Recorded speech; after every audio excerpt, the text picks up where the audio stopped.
Hello everyone, I welcome you all for the today's session of Daily Current Affairs.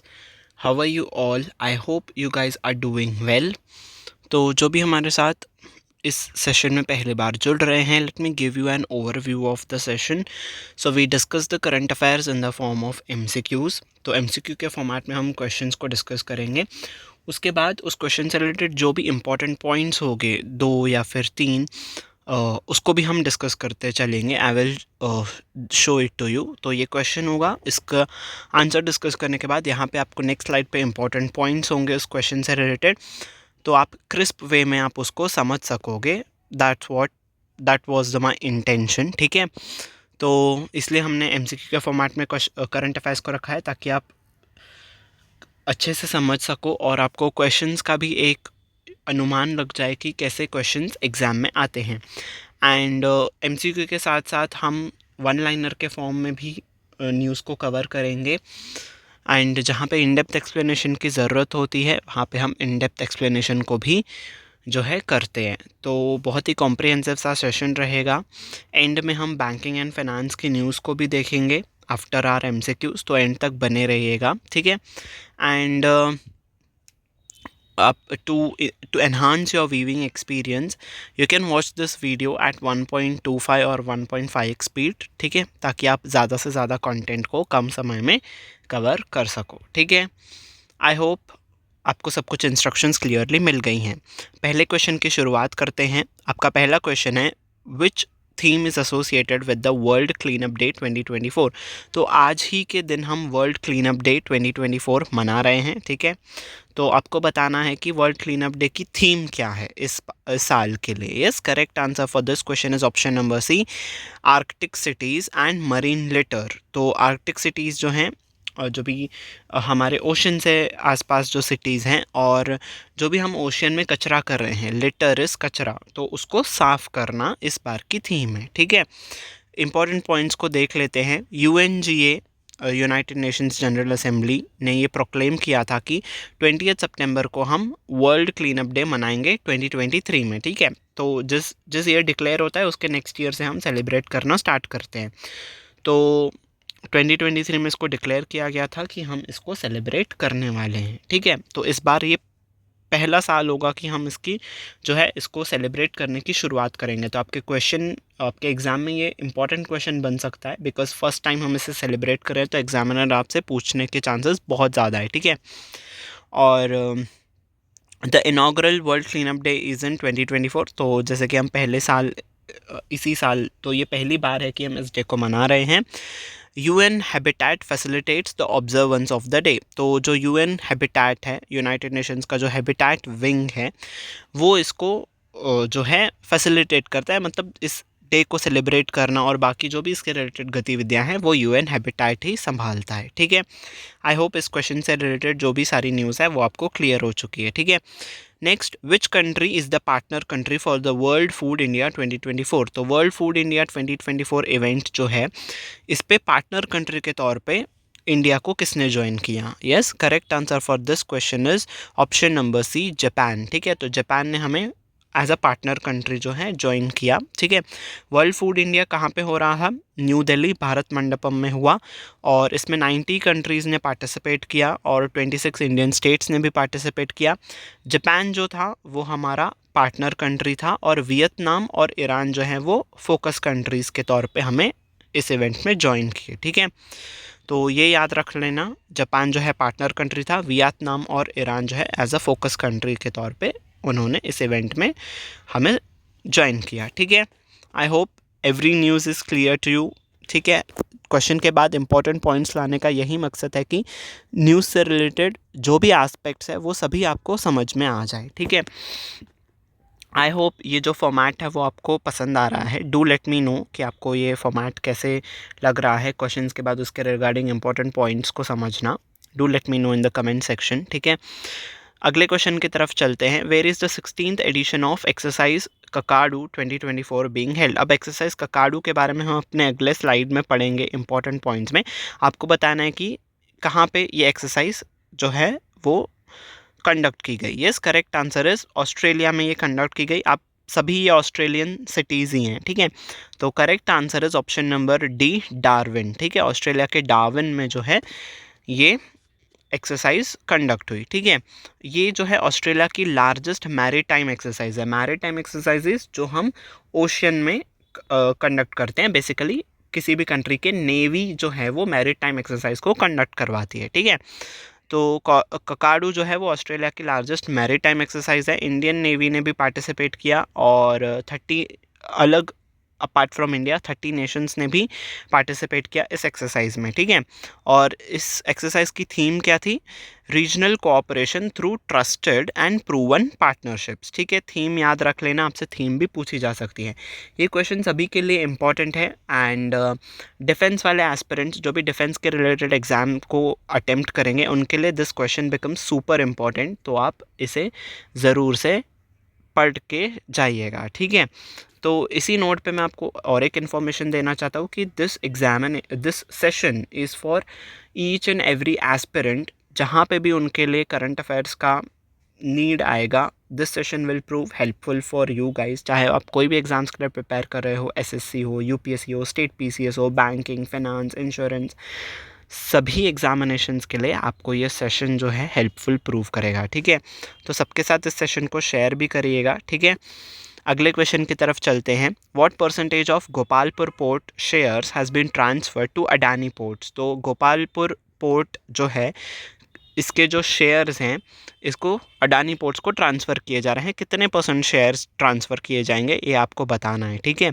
Yes, correct answer is option number C, 95% of the shares जो हैं Gopalpur port के वो Adani port को transfer किए जा रहे हैं ताकि और एफिशिएंटली मैनेजमेंट हो पाए इस पोर्ट का, ठीक है। गोपालपुर पोर्ट क्या है? एक deep draft multi cargo port है। डीप ड्राफ्ट मतलब बहुत गहराई है इस पोर्ट में, इसके वजह से जो है लार्ज शिप्स जो हैं जिनको बहुत ज़्यादा गहराई चाहिए होती है, बहुत ज़्यादा पानी चाहिए होता है मूव करने के लिए, तो वो शिप्स भी जो हैं इस पोर्ट पे आ सकती हैं, ठीक है। मल्टी कार्गो इस कई सारे तरीके के गुड्स जो हैं इससे ट्रांसपोर्ट किए जा सकते हैं। कहाँ पे लोकेटेड है? ओडिशा में है, ठीक है। जगह याद रख लेना आप, ठीक है। It has a cargo capacity of 20 million metric tons. इतनी कैपेसिटी है कि ये ट्रांसपोर्ट कर सकता है इतना ज़्यादा गुड्स। और ये इम्पॉर्टेंट है बिकॉज ये लोकेटेड है पारादीप पोर्ट और विशाखापट्टनम के बीच में, ये जो है गोपालपुर पोर्ट लोकेटेड है। तो इसीलिए भी इन पोर्ट्स को भी कनेक्टिविटी प्रोवाइड करता है ये पोर्ट, तो इसके लिए भी ये इम्पॉर्टेंट हो जाता है स्ट्रेटेजिकली भी, ठीक है। I hope this news is clear to you guys, ठीक है। अगले क्वेश्चन की तरफ चलते हैं। What is the minimum percentage of MSP value a farmer can be paid under the PM Asha scheme? तो पीएम आशा स्कीम के तहत maximum, sorry not minimum, maximum percentage of MSP value कितना दे सकते हैं हम किसी भी फार्मर को? तो yes, correct answer is option number C, 25%। तो एमएसपी की मैक्सिमम वैल्यू इज़ 25%। अब इसके बारे में हम समझ लेते हैं।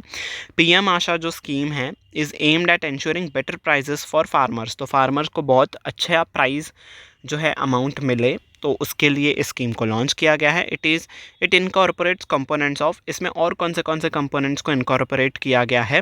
Price support scheme PSS, price stabilization fund PSF, और भी कई ज़्यादा है but these are the important one जो कि मैंने दो मेंशन किए हैं। तो इस स्कीम में इन कंपोनेंट्स को भी मेंशन किया गया है, इनकॉर्पोरेट किया गया है, ऐड किया गया है, ताकि फार्मर्स को जो है वो और ज़्यादा बेनिफिट दिया जा सके अलॉन्ग विद द एमएसपी, ठीक है।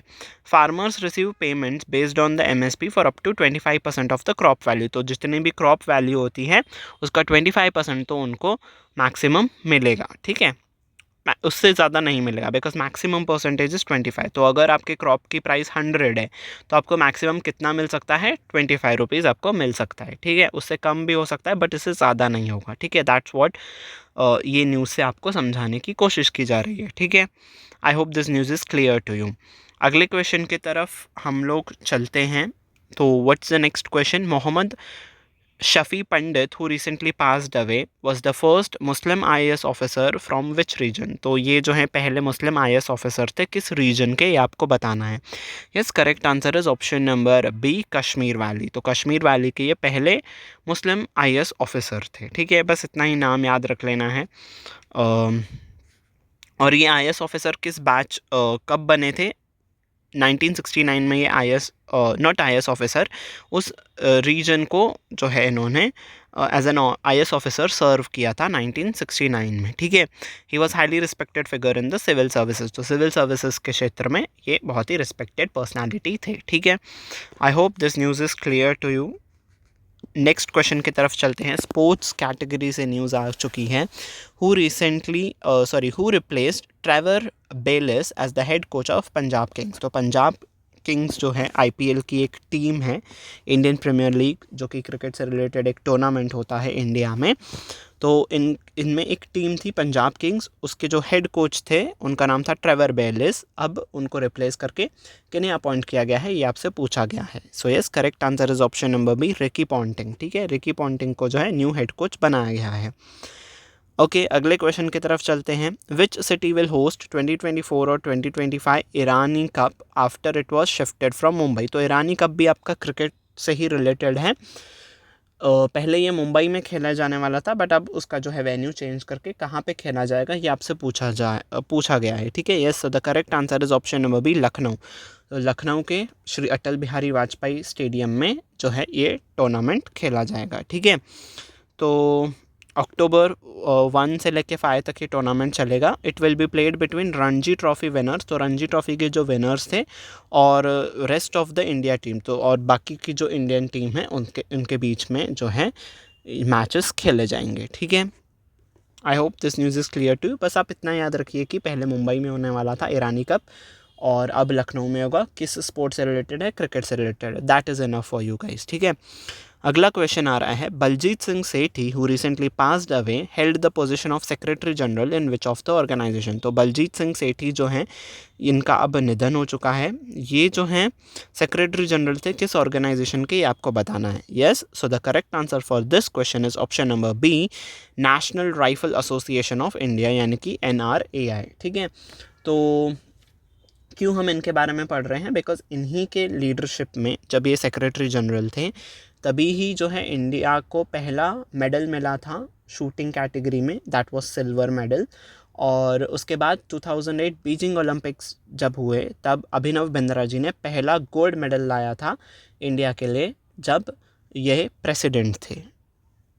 तो इसी रीज़न की वजह से ये एक एमिनेंट पर्सनालिटी बन जाते हैं। आपको एग्जामिनेशन पॉइंट ऑफ व्यू से भी ये इम्पॉर्टेंट एस्पेक्ट हो सकता है, ठीक है। I hope news is clear to you. अब हम बैंकिंग और फाइनेंस की न्यूज़ को कवर करेंगे, एंड उसके बाद we will wind up our session, ठीक है। इंडिया का जो होलसेल प्राइस इंडेक्स है, वो जो है वो इन्फ्लेशन दर जो है होलसेल के सेक्टर पे, वो कम होके कितना हो गया है? 1.31%, ठीक है।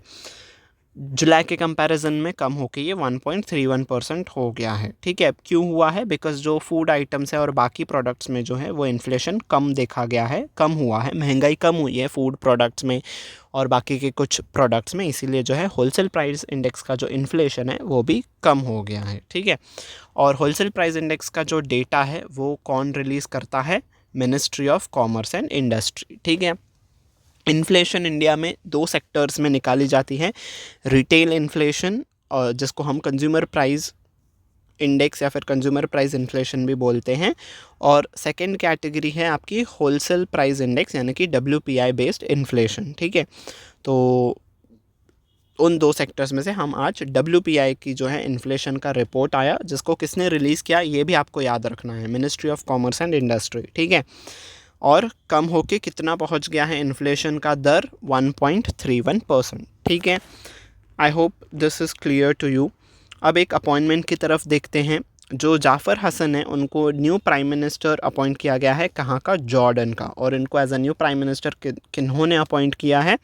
जॉर्डन के जो किंग हैं अब्दुल्ला II, तो अब्दुल्ला II, तो इन्होंने जो है जाफ़र हसन जी को न्यू प्राइम मिनिस्टर के तौर पे नियुक्त किया है, ठीक है। इन्होंने किसको रिप्लेस किया है ये भी आपको याद रखना है, बशीर काशवाहा। तो इनको रिप्लेस किया है जाफ़र हसन जी ने as a new prime minister of Jordan, ठीक है। जॉर्डन के बारे में स्टैटिक फैक्ट देख लेते हैं। जॉर्डन की कैपिटल है अमान, जॉर्डन की करेंसी है जॉर्डेनियन दिनार, ठीक है। तो स्टैटिक फैक्ट्स भी इंपॉर्टेंट होते हैं, तो आप उसको पढ़ते चलिएगा, ठीक है। इग्नोर नहीं करना है। और एक अपॉइंटमेंट से रिलेटेड न्यूज़ है, समीर कुमार जी को अपॉइंट किया गया है Amazon India's new country manager. तो अमेज़ॉन की जो भी ऑपरेशंस होंगी इंडिया में, उनके जो मैनेजर होंगे वो होंगे समीर कुमार जी, ठीक है। किसको रिप्लेस किया है समीर कुमार जी ने? मनीष तिवारी जी को, ठीक है। रिप्लेस किसको किया है ये भी आपसे क्वेश्चन पूछा जा सकता है, तो please don't ignore this name as well, ठीक है। I hope this news is also clear to you guys. कहीं पे भी आपको डाउट है तो आप कमेंट सेक्शन में पूछ सकते हो, ठीक है। So thank you very much कि आप मेरे साथ यहाँ तक इस सेशन में बने रहें। I hope you have like this session. If you have like it, don't forget to hit on the like button, और do let me know in the comment section आपको कैसा लगा आज का सेशन। मैंने इंपॉर्टेंट पॉइंट्स भी include किए थे, एंड MCQ के फॉर्मेट में भी हमने किया, वन लाइनर के फॉर्म में भी किया। आपको ये फॉर्मेट कैसा लगा आज का सेशन का, आप ज़रूर से मुझे बताइएगा, and share it with your friends. चाहे वो कोई भी एग्ज़ाम्स के लिए प्रिपेयर कर रहे हो, उनके लिए ये सेशन बहुत ही हेल्पफुल प्रूव होगा। Last but not the least, subscribe button पे प्रेस कर देना, बेल आइकन पे भी प्रेस कर देना, ताकि आने वाले क्लासेस की नोटिफिकेशन आपको टाइम टू टाइम मिलती रहे। On this note, I take your leave until we meet next time. Take very good care of yourself. Bye bye, everyone.